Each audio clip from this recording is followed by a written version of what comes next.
outside of the top four, and yes, I'm a Leeds fan, but there's no team I'd rather have watched this season outside of City. I think Leicester have been. I've really got a lot of time for Leicester and the way they run as a club these days. I think Brendan Rodgers is a really good manager. Manchester United have had a good season as well, or better than they have been doing, and maybe have a platform where they can really start to push now as well. And Chelsea have impressed me on occasions also. Obviously, they've got the Champions League final, but outside of that, you couldn't pay me to watch anybody else if it was free to watch Leeds. Like no chance. So yeah, it's been a really impressive season. Looking, oh sorry, I was going to say, look into the summer. Who would you be looking to? I know we said the left back. You'd be looking to bolster a few players there. I think Barry Douglas has really played this season. I don't know what's been gone on there. Has Dallas been filling in as a left back for you mostly? Yeah, Dallas for me is our player of the year. I mean, talk about someone who can just play anywhere now. I mean, originally when we signed him from Brentford in 2015, I think it was, he was bought as a winger, right? And maybe I think it was 1.2, 1.5 million, no more than that. And for what we've got for that money over the next 5 years, maybe not straight away, but now, I think what you're seeing is a footballer at his peak. You know what I mean? He's he's a regular for Northern Ireland as well, so a lot of experience, a lot of international football. And if you had to take one performance, for me, it was that performance against Manchester City that day where he scored both goals. Playing in the centre of the park, he's playing as the number 8.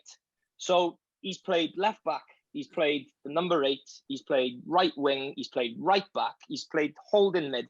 And to perform at the level that he's done, I think just shows how good a job not only Leeds have done with the recruitment, even a little bit pre-Bielsa, but what Bielsa's actually turned those players into. He's squeezed so much out of those players, and if you watch any kind of individual interview with those players, where they ask those players what's he like, what's Bielsa like, every single one of those players says the same thing more or less, is that they had strengths that they didn't know that they had until they met this man. So you know what I mean, like.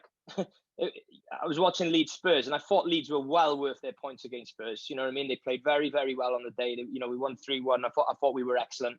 Didn't really think Spurs were in the game apart from a 5-minute spell where they equalised. But somebody was saying, and the Leeds team looked really fit with 5-10 minutes. Well, why aren't the Tottenham team really fit then? I don't understand it. Bielsa's teams are famed for being fit. Well, shouldn't Tottenham's team be really fit as well?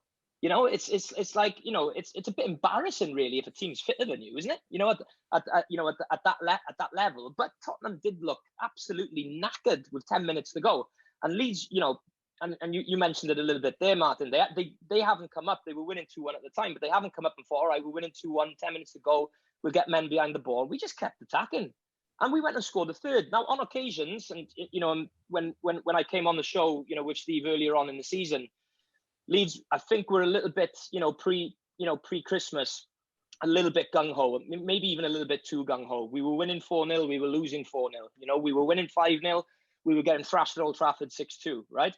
There just seems to be a little change after the new year. And if you look at our goals against record and, how we've defended set pieces, for example, after the new year, there's a lot more clean sheets. But the goals are still there. So whatever Bielsa thought wasn't working, he's done something. But really, it's the same team that started the season that's finished the season. So listen, again, I'm biased, but it's been a long time. Obviously, the last 2 years in the Championship, last year was great. We won the league by 10 points, fantastic. This year's been fantastic, but we had some really, really poor years in that post David O'Leary, Peter Ridsdale era. Right up until basically the Bielsa era, I think we can call it now. So again, he would be our most important signing of the season. But a left back is a must. It's an absolute must. A specialist left back. I think another midfield player I think is very, very important. We seem to be very strong at centre back now, where we weren't a year ago. And I think you will always throw in an extra forward player, right, to support Bamford. Or possibly one of the wide guys. Costa is there on a permanent. Harrison's deal would be made permanent at the end of the season. There was a clause in the contract for for 10 million. Jack Harrison for 10 million. Steal. I mean, it's an absolute steal, right? So yeah, but I think left back, central midfield, and possibly another forward. So I don't think we're looking for 6. I think we're looking for 3. So how much are we prepared to spend on that 3? We spent 100 million on 4 or 5 last summer. Can we spend 100 million again? Probably now, but maybe that 100 million goes on 3 rather than 4 or 5.